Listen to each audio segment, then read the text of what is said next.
Hi everyone! So magluluto naman tayo ngayon ng pang-umagahan ko na ulam.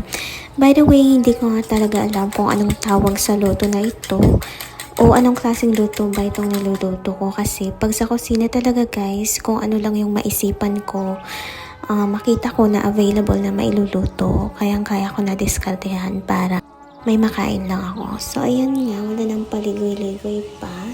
Una, ginisa ko yung bawang and since wala nga akong available na sibuyas ngayon, so yan lang muna for the meantime. And then, sinunod ko na yung siling haba and then yung kamatis. After ko mahalo, sinunod ko naman yung hotdog na prinito ko kanina at hiniwa-hiwa ko. And then, ayan lang, halo-haluin mo lang siya hanggang sa maluto ng konti. And then, after that, sinunod ko yung itlog. Naglagay din ako ng mga paminta kasi mahilig ako sa paminta. And then, yun lang. Yun na yung umagahan ko ngayon. Thank you guys for watching.